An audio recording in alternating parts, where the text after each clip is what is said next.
Fundación de Antofagasta. El mar arrullaba la soledad. Juan López, semidesnudo, con el sol por la piel, como un poderoso reptil, miraba fijamente hacia distancias hechas de fatiga. Sus cabellos goteaban sombríos y la cabeza era entonces la única flor, palpitante y valiosa en aquel brazo del desierto. La frente como un mapa feroz de caminos, allí quedaban impresas las huellas de los cateos. Era una frente rugosa y vital, un cuaderno de rayas de fuego. Venía la nariz dominante y la boca con pronunciada manera de sendero, rematando el rostro de un mentón, semejante a una curva de muchos metales.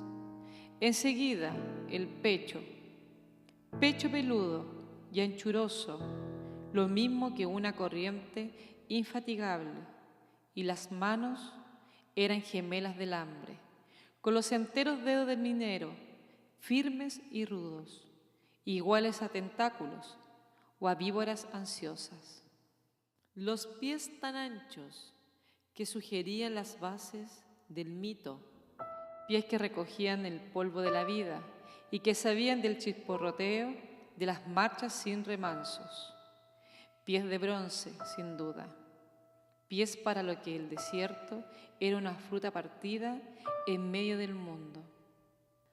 De tales proporciones era este hombre, que levantaba recién una carpita con sacos endurecidos de sol y que veía alzarse hacia adelante al mar con sus rumores, teniendo en sus espaldas la lejanía de unas tierras poderosas y tercas, enrojecidas por la desolación.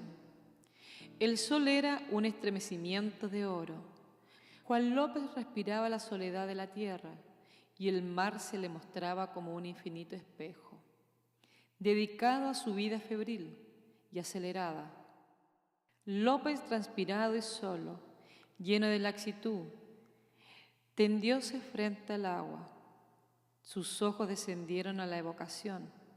El viento le cubría. Estaba en 1866. Hacía poco, más de 20 años, que había entregado su destino a la aventura. Hombre de azar, sus días formaban una huella desventurada y solitaria. Había vivido en un cauce de sed. Las piedras y el mar eran sus alas. La costa le iba, poco a poco, identificando con sus cosas. Una firmeza roqueña en el alma, una tonalidad lejanamente verde-azul entre los ojos. Juan López equivalía ya a un latido de tantos elementos. El guano fue una sombra en su destino, por descubrirle y por enaltecerse. Sufrió la maldición de las noches que rayan de oscuridad, los sueños, sufrió el desamparo, sufrió el adiós de la mujer. Ahora era la última vez que intentaba buscar la raíz de la fortuna. ¿Dónde encontrarla? ¿Bajo qué misterio de sangre? ¿En qué mapa hallar su indicio deslumbrante? Juan López lo ignoraba todo. Solo una secreta iluminación ardía en el fondo de sus deseos. Comparables a una legión de verdugos, Juan López, en el repaso de su historia, entraba al éxtasis.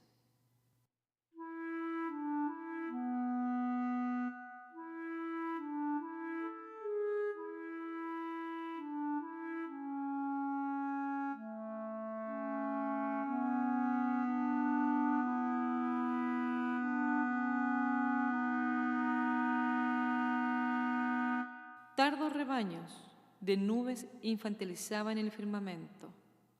La tarde se esfumó a lo lejos. Como una mujer, Juan López juntaba a su cansancio los muchos kilómetros de su pasado.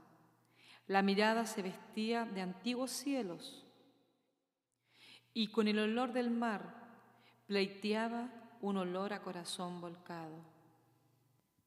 Juan López sintió un ruido potentísimo. Luego, no era el viento que echaba a morir todas sus hélices. No, era un rumor desconocido. ¿Un rumor de martillos? Quizás Juan López presentía que una sombra gigantesca nacía más allá de sus piernas. Presentía una presencia que se negaba a reconocer. Se gozaba con la intuición de un espectáculo ignorado, pero deleitoso, y el ruido vencía al mar y parecía aproximar los cerros. La frescura de la noche era una niña en el rostro de Juan. López, en trance de alucinación, se dejaba repasar por la frescura y sus cabellos pugnaban por huir. El ruido se mezclaba a otros. ¿Dónde sonaba aquella bocina? López comprendía, lentamente, que su sangre acababa de erigirse en tiempo y que un día prolongaría sus fatigas en una sucesión de calles y de seres. López era capaz de permanecer con los ojos cerrados largas horas. En sus correrías aprendió que la paciencia es una gran gota de sol en mitad de la angustia. Juan había aprendido la ciencia de esperar. Se había forjado artífice de su esperanza. Sabía no sobresaltarse, por esto es que tranquilamente dejó que aquel ruido floreciera, mientras los párpados continuaban flojos.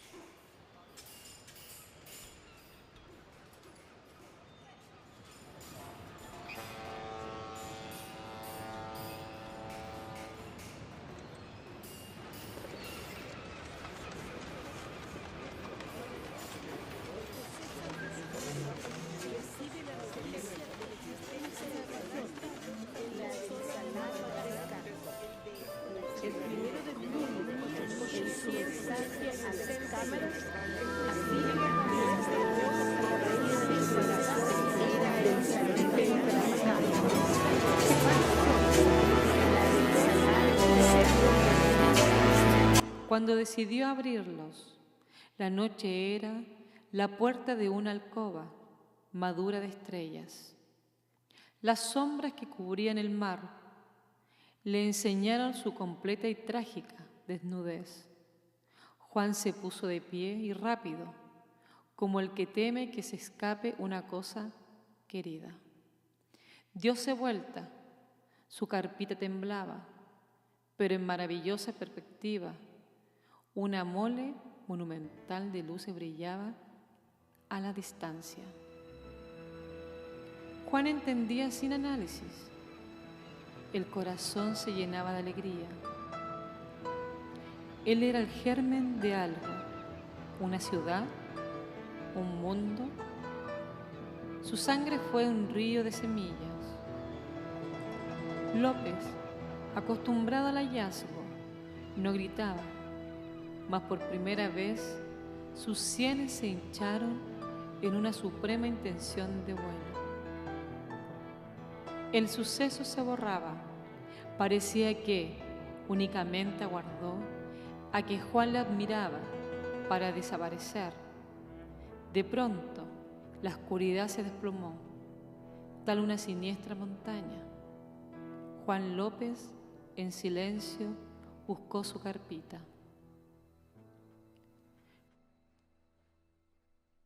Con escaso abrigo, se acostó como la más grávida de las madres.